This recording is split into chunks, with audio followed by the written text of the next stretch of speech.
রাব্বিকা তাদাররুআন ওয়া খীফাতান ওয়া দুনাল জাহরি মিনাল কওলি বিল গুদুবি ওয়াল আসালি ওয়া লা তাকুন মিনাল গাফিলিন।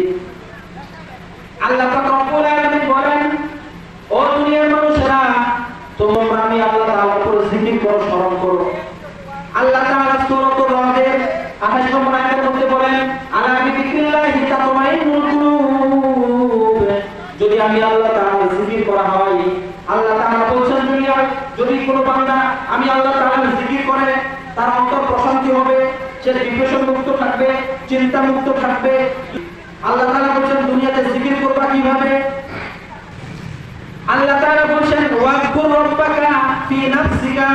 আল্লাহ তাআলা জিকিরের সংজ্ঞা দিচ্ছেন। আল্লাহ তাআলা বলেন, হে নবী, তুমি যখন আমি আল্লাহ তাআলার জিকির করবা, ওয়াজকুর রাব্বাকা ফি নাফসিকা, তখন তুমি মনে মনে আমি আল্লাহ তাআলার জিকির করো। তাদাররুআন, হৃদয়সন্ত্রস্ত হয়ে কান্না জড়িত কণ্ঠে, ওয়া খীফাতান, কান্না জড়িত কণ্ঠে, হৃদয় করে, ওয়া দুনাল জাহরি মিনাল গুদুবি ওয়া আসালি ওয়া লা তাকুন মিনাল গাফিলিন। আল্লাহ পাক রব্বুল আলামিন বলেন, এক নম্বরে তোমরা মনে মনে জিকির করো, দুই নম্বরে তোমরা হৃদয় সরে জিকির করো, তিন নম্বরে কান্না জড়িত কণ্ঠে জিকির করো, চার নম্বরে উচ্চ আওয়াজে জিকির করো, চিৎকার চেঁচামেচি করে জিকির করো না। দুনিয়াতে দেখা যায় কত জিকির করে, ইয়ানি বাবা, শালি বাবা, খাজা বাবা, লেঙ্কা বাবা, যত বাবা আছে জিকিরের অভাব নাই।